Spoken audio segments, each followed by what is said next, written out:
남유다 아사 왕에 관해서 말씀드리고자 합니다. 솔로몬, 르호보암, 그리고 아비암 다음의 왕이었죠. 몇 살의 왕이 됐는지는 나오지 않지만 매우 어렸을 때다라고 추측됩니다. 왜냐하면 할아버지 르호보암 왕이 58세에 죽었고 또 그 아버지 아비야가 3년간 통치하다가 죽었으니까 아사는 아무리 많이 봐도 20대 초반 아니면 중반 그 정도 아니면 훨씬 더 어렸을 때의 왕이 되었을 가능성이 있어요. 그런데 이렇게 어린 왕이지만 어떤 왕보다도 하나님 앞에서 선과 정의를 행함으로써 칭찬을 받는 왕이었습니다. 오늘 역대하 14장 그리고 15장 16장을 한번 사리 훑어보면서 아사 왕의 그 일대기를 한번 보고자 하는데요.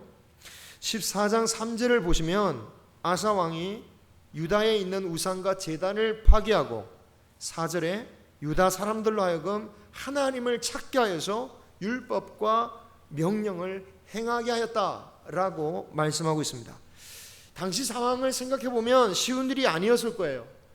솔로몬 후기 때부터 시작해서 자신의 할아버지 그리고 아버지에 이르기까지 쭉 우상을 섬기는 문화가 아주 성행을 했습니다. 특히 자신의 어머니라고 소개되고 있는 마하가는 아세라 목상을 직접 세울 정도로 열성적인 우상 숭배자였어요. 여기 이 어머니 마하가라는 사람에 대해서 한 가지 짚고 넘어가야 할 부분이 있는데요. 15장 16절을 보면 이 아사의 어머니다라고 소개하고 있지만 앞서 13장을 보면 이 마하가를 아사의 아버지인 아비야의 어머니다. 그러니까 할머니가 되는 거죠. 그런데 동시에 이렇게 자신의 아버지의 어머니이기도 하고 자신의 어머니이기도 하다라고 성경은 소개하고 있어요. 이렇게 기록한 이유가 있어 보이는데요. 이 마하가가 그의 아버지 때나 또 자신의 때나 태후의 신분에 있었기 때문에 어쩌면 공식적으로 어머니라고 표현했을 가능성이 있습니다. 이 마하가는 아사왕 즉위 15년 때까지 계속해서 태후로서 그 자리를 지키고 있었어요. 그렇다면 이 어린 아사왕보다 훨씬 오래전부터 권력자의 위치에 있던 이 마하가의 뜻을 거슬러서 이 우상을 제거하는 이런 정책을 펴는 것은 결코 쉽지는 않았을 것이다 라고 추측해 볼 수 있습니다. 차라리 그때 유다가 어려움에 처했더라면 종교를 개혁하기가 좀 더 쉬웠을 거예요. 뭔가 잘못되고 있다, 이게 나라냐 라고 하면 뭔가 바뀌려고 하는 거겠죠. 하지만 그때 당시 유다는 괜찮았어요. 오히려 점점 잘 되고 있었습니다. 주위의 나라들은 더 이상 유다를 침범할 생각을 못했고요. 영토도 확장되어서 잘 나가던 시기였습니다. 사는데 지장 없고 문제가 없으니 뭐 깨닫기도 쉽지 않은 거죠. 문제가 없으니 신앙도 문제가 없다라고 생각하는 거예요. 하지만 아사 왕은 내가 살아가는 형편을 보면서 난 이렇게 사니까 괜찮아 라고 여기지 않았습니다. 말씀을 기준으로 삼았어요. 말씀으로 보니까 아버지처럼 살 수가 없는 거죠. 이렇게 살서는 안 된다. 그래서 이스라엘 백성들을 하나님께 돌아오게 만들고 주님을 찾게 만들었습니다. 그래서 가감하게 우상과 그 우상을 섬기는 산당들을 없애기 시작했어요. 백성들에게 말씀을 가르치게 하고 지키게 했습니다. 하나님은 이런 아사 왕을 위해서 10년간이나 평화를 주셨어요. 그 평화 가운데 점점 더 유다는 강해졌습니다. 그의 아버지 아비야 왕 때는 40만 명의 군대가 전쟁을 치렀는데요.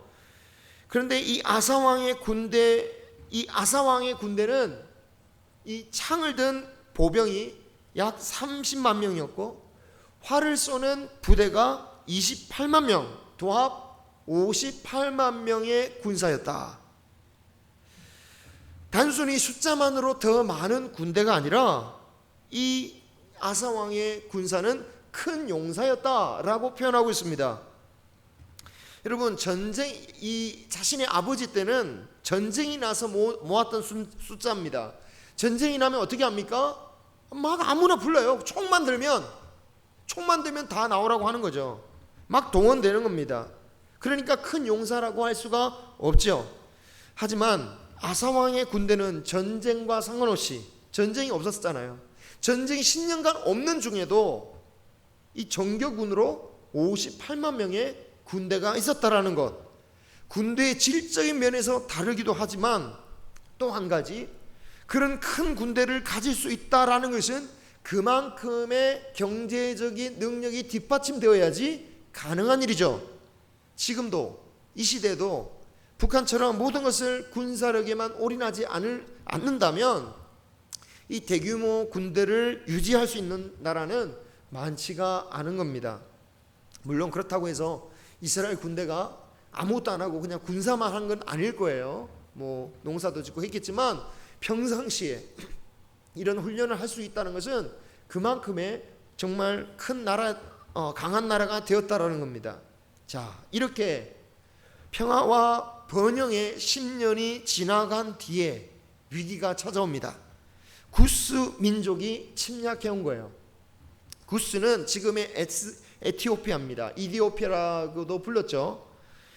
이때 당시 에티오피아는 상당히 강한 국력을 가졌던 나라입니다. 무려 100만 명의 군대와 300대의 이 병거가 쳐들어온 거예요. 하나님을 잘 믿는 이 아사 왕에게 이 위기는 과연 어떤 의미였을까요? 열왕기나 역대기서를 보면 이 이민족의 침입은 주로 이스라엘의 불순종 때문에 나타났다라고 말하는 경우가 많은데, 모든 경우가 그렇지 않은 것이 이 아사 왕의 위기도 그런 경우가 아니죠. 어찌 보면 아사 왕에게 닥친 이 위기는 아사 왕에게 첫 번째로 오는 시험되었다라고 볼 수 있습니다. 과연 그가 이 처음 받는 시험을 어떻게 치르는지에 따라서 그의 개인의 인생에 있어서나 또는 유다 전체의 운명의 향방이 달려 있었던 겁니다. 믿음이 좋은 사람에게도 얼마든지 위기는 찾아올 수 있습니다. 믿음이 좋기 때문에 어려움이 없을 거라고 이야기, 믿음이 좋다면 어려움이 없다라는 그런 믿음은 성경적으로 또는 현실적으로 아무런 근거가 없는 말이라고 할 수 있어요. 차라리 버림받은 사람, 저주받은 사람, 하나님과 상관없는 사람은 평생 위기를 모르다가 평안하게 죽을 수도 있습니다. 왜? 그거 자체가 하나님이 내버려 두셨기 때문에. 내버려 두신 거예요. 아무런 위기 겪지 않고 평안하게 먹고 잘 살다가 가는 사람. 하지만 믿는 자에게는 하나님께서 연단할 때를 반드시 준다라는 겁니다. 왜냐하면 그 위기를 통해서 그의 믿음을 확고하게 만들기 때문이죠. 신약적으로 해석해 보면 그 위기를 통해서 이 땅의 소망보다 하늘의 소망을 더 바라볼 수 있게 만드신다라는 거예요. 따라서 이런 시험을 믿음으로 이겨내는 것이 우리 신앙에 있어서 굉장히 중요한 겁니다. 그런 시험이 왔을 때에 피하거나 또는 잠시 그 순간만 피해서 믿음을 떠나 세상적인 방법으로 위기를 넘기려 해서는 안 되는 거예요. 아사는 이 위기를 믿음으로 대처합니다. 온전히 하나님만을 의지해요. 때로 믿음으로 복을 받은 사람들이 하나님보다 자신이 받은 복에 더 의지하는 경우들이 있어요. 사울 왕이 그랬지 않습니까? 솔로몬 왕도 심지어 그랬죠. 아사에게도 의지할 만한 하나님이 주신 복이 있습니다. 큰 용사 58만 명이죠. 비록 구수군이 100만 명이고 300전차가 왔다 할지라도 언제나 전쟁은 공격하는 숫자가 수비 숫자보다는 최소한 3배, 4배 이상 많아야 된다라는 것을 생각해 보면 사실 그냥 붙어도 그렇게 불리한 싸움이 아니라는 거예요. 충분히 방어하는 입장에서 해볼 만한 전쟁이었습니다. 하지만 그는 그의 군대를 의지하지 아니하고 여호와 하나님의 도우심을 의지해요. 강한 자와 약한 자 사이에 도우시는 분이 나의 주님이시다. 나를 도우실 분은 주님밖에 없으십니다. 그들이 하나님을 이기지 못하게 하옵소서라고 하면서 외치는 것이 오늘 말씀이죠. 그렇게 하나님께 기도를 하니까 주님이 어떻게 하십니까? 12절 여호와께서 구스 사람들을 유다 사람들 앞에서 치셨다. 물론 유대 백성들이 가만히 앉아 있었다는 얘기가 아닙니다. 유다 백성이 전쟁을 수행할지라도 결국 이기게 하신 분이 누구다? 하나님이시다 라는 것을 말씀하고 있는 겁니다. 자, 아스 왕이 이 구스를 그랄 지역까지 쫓아가 전멸시키고 그리고 이 그랄 지역에 있는 땅의 재물을 취했다라는 말씀이 등장해요. 그 모든 성을 치고 재물과 가축까지 노예겠다. 갑자기 그랄 지역이 나옵니다. 그런데 여러분, 그랄 지역이 나오는 것도 참 의미가 있는 거예요. 오늘 말씀 전에 마지막으로 이 그랄 지역이 등장했던 게 언제냐면, 그리고 이 말씀 이후로는 그랄 지역이 나오지도 않는데 이 그랄 지역이 마지막으로 등장했고 이제 최후로 진술하는 이 말씀에서 어떤 연결이냐, 이 직전에 있던 처음의 말씀이 마지막으로 등장했던 말씀이 창세기 이삭 때에 등장합니다. 가나안 땅에 흉년이 일어나서 이삭이 그랄 지역에 살았던 거예요. 그런데 그 그랄 지역에서 우물을 팠는데 이 그랄 사람들이 팔 때마다 와서 이건 우리 거다라고 하면서 막아요. 심지어 다른 지역에 가서도 하는데 계속해서 그 우물들을 빼앗고 빼앗는 거죠. 그러다가 야, 이 이삭이 정말 하나님과 함께 있는 사람이구나 깨닫고 조약을 맺죠. 바로 그때 그 이삭을 괴롭혔던 사람, 그 이삭의 우물을 빼앗았던 사람들이 그랄 사람이었던 거예요. 그런데 이 아사왕 시대 때에 그들을 치고 그들의 물건을 다 뺏는 거예요. 이것은 단지 재물을 차지했다라는 그 이상의 의미로서 이 믿음으로 전쟁을 치르는 아사와 백성들에게 하나님이 얼마나 그의 백성을 철저히 지키시는가, 어떻게 얼마나 그들 백성을 위해서 끝까지 약속을 지키시는 분이신가를 이 지역을 통해서 보여주시는 겁니다. 자, 아사와 그의 백성들은 여러모로 값지고 의미 있는 승리를 하고 예루살렘으로 돌아와요. 자, 돌아올 때에 15장으로 이제 넘어가는데요, 하나님께서 선지자를 보냅니다. 그리고 그들에게 행진을 하는 그들에게 선지자를 통해서 말씀을 증거해줘요. 그 말씀의 핵심은 15장 2절 말씀입니다. 너희가 여호와와 함께하면 하나님께서 너희와 함께 하실 것이다. 만일 하나님을 버리면 하나님도 너희를 버리실 것이다. 그리고 3절부터 이제까지 이스라엘 백성들이 어땠는지를 말씀해요. 여기서 이스라엘이란 북이스라엘, 남유다 모두를 포함한 이스라엘을 가리킵니다. 그 둘 다 하나님이 택하신 백성들이었죠. 하지만 이 이스라엘 백성들이 너무 오랫동안 하나님을 떠나 있었다라는 거예요. 하나님을 참신으로 여기지도 않고 가르치는 제사장도 없고 그래서 율법도 없어진 지가 오래되었다라고 말씀하십니다. 여러분, 하나님께서 무엇을 지적하셨는지를 잘 보십시오. 그들이 제사를 드리지 않은 게 아닙니다. 그들에게 제사장이 없었던 것도 아니에요.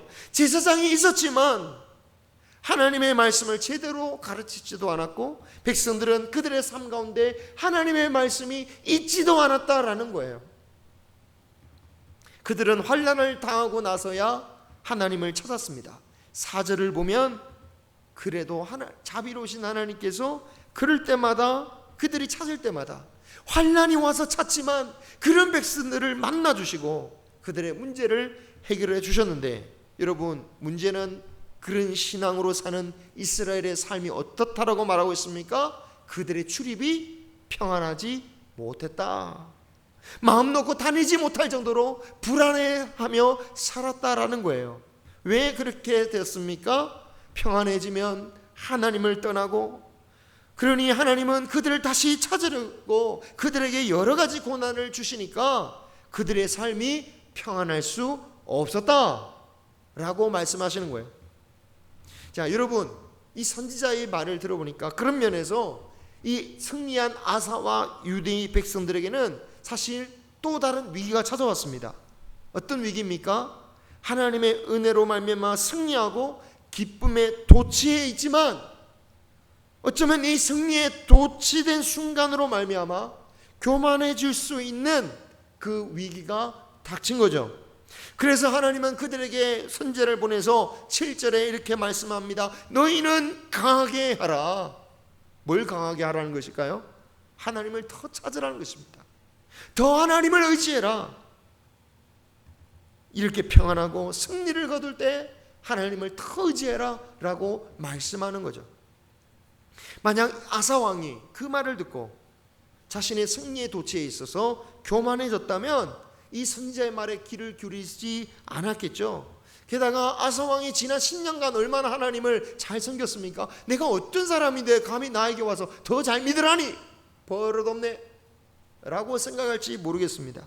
하지만 아사왕은 여전히 하나님 말씀 앞에 겸손히 섰어요. 그래서 선지자의 말씀을 통하여 주신 그 말씀을 하나님의 말씀으로 아멘하며 받아들여요. 그리고 15장 8절을 보시면 선지자의 말을 듣고 마음을 강하게 하여 가증한 물건들을 다시 제거하는 일들을 수행합니다. 유다와 베냐민 땅뿐만이 아니라 북이스라엘로부터 빼앗은 에브라임 산지에 있는 그 성읍들에 있는 우상들까지 다 제거하려 했다라는 거예요. 그리고 하나님의 제단을 쌓은 겁니다. 자, 이렇게 하니까 9절에 보십시오. 북이스라엘 사람들 중에 아사왕과 하나님이 이 아사왕과 함께 계시는구나, 그걸 깨달은 이스라엘 사람들이 찾아오는 거예요.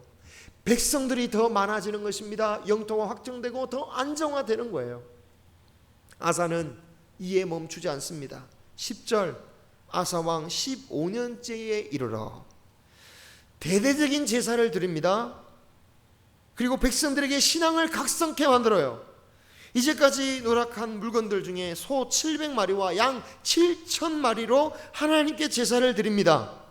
온 백성들이 오직 하나님만을 찾기로 하게 하고, 하나님을 찾지 않는 자는 죽음 마땅하다며 맹세까지 시켜요. 15절에 보니까 이 맹세를 또 온 유다가 기뻐합니다. 그러면서 하나님을 찾으니까 하나님께서도 그들을 만나주시고 사방에 평안을 주셨다. 사방의 평안, 경제적으로 평안하고 정치적으로 평안하고 내적으로 외적으로 평안함이 가득 찬 것입니다. 사랑하는 우리 모든 성도님들의 삶에 이렇게 모든 사방에 평안이 넘치기를 축원합니다. 우리 교회에서 아사처럼 더 강하게 여호와를 찾으시기 바랍니다. 자, 그리고 또 이 아사왕이요, 이제까지 시도해 보지 못했던, 지금까지 못했던 일들을 하는데요, 15년 동안 우상과 산당들을 제거했지만 차마 건드리지 못했던 대상이 있습니다. 누굽니까? 바로 태후, 마아가. 이 마아가를 태후의 자리에서 폐위시키는 거예요. 그녀가 세웠던 아세라 우상을 찍어서 빻아버리고 기드론 시내가에서 태워버렸습니다. 자, 그런데 17절을 보시면 그럼에도 불구하고 여전히 산당이 남아있다는 것을 봐요. 모든 산당을 없애지는 않았다라고 말씀하고 있습니다. 그럼에도 일평생 그가 하나님께 온전했다라고 칭찬을 받고 있습니다. 그가 모든 산당을 제거하지 않은 데는 무슨 이유가 있었을지 모르겠지만 분명한 것은 최소한 그는 우상 앞에 절하지 않았다라는 거예요. 최소한 그는 하나님 앞에서 떠나지 않았다라는 겁니다. 게다가 성전에 헌물을 합니다. 아버지 때로부터 자기까지 하나님께 바친 금과 은, 이 그릇들을 성전으로 다 올립니다. 그리고 19절, 이때부터 35년까지, 즉 전쟁 끝나고 이 바치는 이 15년부터 20년 동안 전쟁이 없었다 라고 말씀하고 있어요. 이때부터라고 하니까 꼭 헌금하니까 그때부터 하나님께서 평안을 주셨구나 이렇게 생각하면 안 되고, 10년째부터 15년때까지 그 시험의 기간 모두를 다 가리킨다라고 봐야 될 겁니다. 즉 외적으로는 구스와의 전쟁을 통해 발생한 위기를 넘기고 믿음으로 넘기고, 내적으로는 자만해질 수 있는 위기였지만 그 순간에 하나님을 더 의지하고 겸손하게 주님을 더 찾기로 결단했던 그 5년의 기간, 그때부터 하나님께서 이전보다 2배 더 긴 평화의 시기를 허락하셨다. 우리의 삶 속에서도 때로는 전쟁과도 같은 이런 일들이 일어날 때가 있습니다. 우리는 기왕이면 그런 시험의 때를 안 맞았으면 좋겠지만, 때로는 그 시험을 통해서 그 복을 받을 수 있는, 더 큰 복을 받을 수 있는 저와 여러분이 되시기를 바랍니다. 그 위기 시간을 더 하나님을 의지하고 하나님 앞에 더 온전한 믿음으로 나아갈 시간으로 만들어야 됩니다. 물론 우리가 위기를 겪을 때 당장 드는 생각이 뭡니까? 이 위기만 그냥 차라리 없었으면, 빨리 넘기면 좋겠다. 그냥 이때만 아니면 하나님을 잘 섬길 수 있을 텐데, 그런 생각이 들어요. 이때만 세상을 좀 더 의지하고, 이때만 세상 일에만 조금 더 신경 써서 이 위기를 넘긴 다음에는 내가 하나님을 잘 믿을 수 있겠다. 그때는 내가 믿음을 회복해야겠다. 하지만 그런 식으로는 믿음이 절대로 회복되지 않는다라는 거예요. 학생들이 공부를 위해서 주님, 제가 잠시 하나님을 떠났다가 제가 좋은 대학 간 다음에 제가 돌아오겠습니다.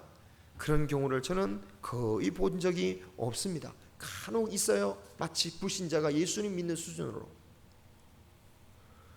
사랑하는 성도 여러분, 우리에게 닥쳐진 어려움들은 단지 넘어가기만 하면 되는 것이 아니라 반드시 우리가 믿음으로 이겨내야 하는 시험대로 여기시기를 바랍니다.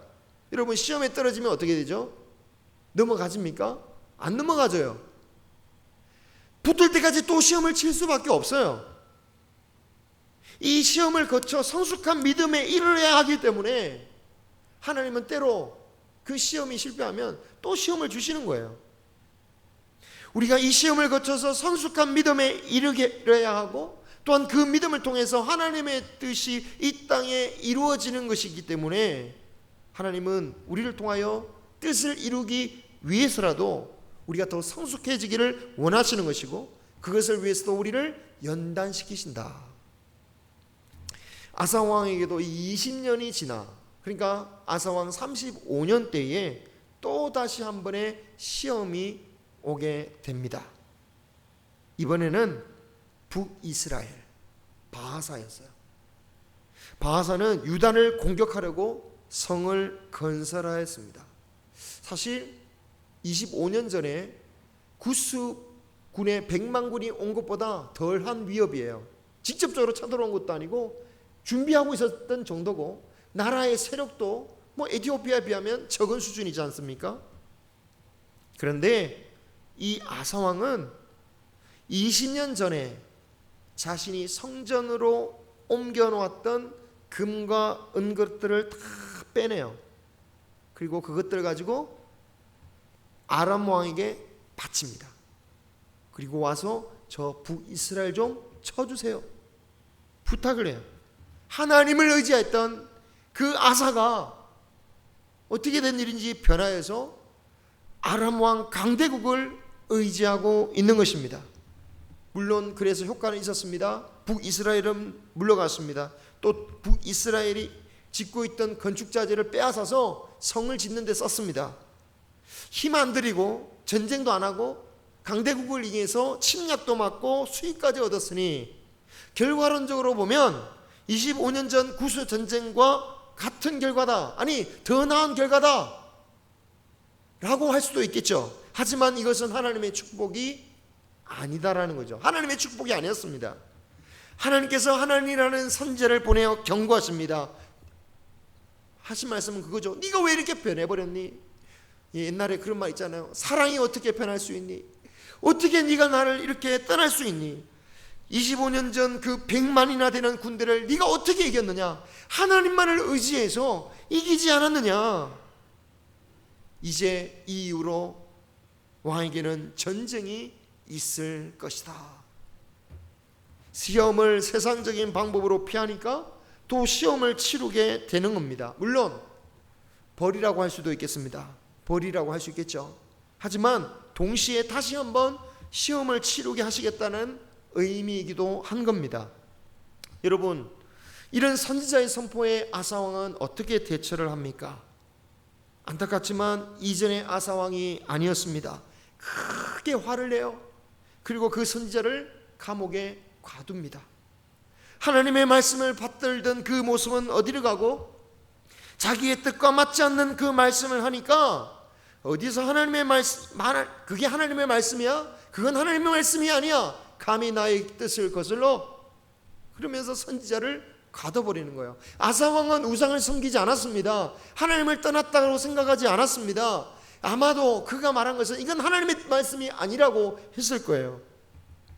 근데 이런 모습을 보고 몇몇은 당황했을 겁니다. 무려 36년 동안 하나님을 잘 섬기던 그 성실했던 왕이, 존경에 맞지 않았던 왕이 너무나 딴판으로 행동하니까 아마도 백성들 중에는 바른 말을 한 백성들도 있었을 거예요. 하지만 왕이 어떻게 합니까? 그 백성들까지 학대하기 시작한 거예요. 그리고 3년 뒤 그는 매우 위독한 병에 걸립니다. 그런데 안타깝지만 그는 변하지 않았어요. 여전히 하나님께 구하지 않고 의사에만 의지했다라고 나와 있습니다. 의사만 의지했다. 그리고 2년 뒤에, 즉 아사왕 41년에 죽음에 이르게 됩니다. 아사왕이 우상을 섬기지는 않았지만 처음 의지하고 충성했던 그 마음을 잃어버렸어요. 그가 천국에 갔을까요? 지옥에 갔을까요? 우리는 모릅니다. 그래도 평가는 그렇잖아요. 하나님 앞에 온전한 왕이었다. 우리가 다 부족함이 있으니까 아사왕도 하나님께서 인도해 주셨는지 모르겠습니다. 우리는 다만 그 실수를 반복하지 않는 우리 모두가 되기를 소망합니다. 아사왕의 그 평안했던 30년, 그 30년의 평안이 그에게는 독이 되었을까요? 바라기는 오늘 말씀은 간단하게 그냥 적용하고 마칩니다. 이 아사왕의 모습을 타산지석으로 삼아서 끝까지 믿음으로 평안을 이루는 신앙이 되시기를 주님의 이름으로 축원합니다. 기도하겠습니다.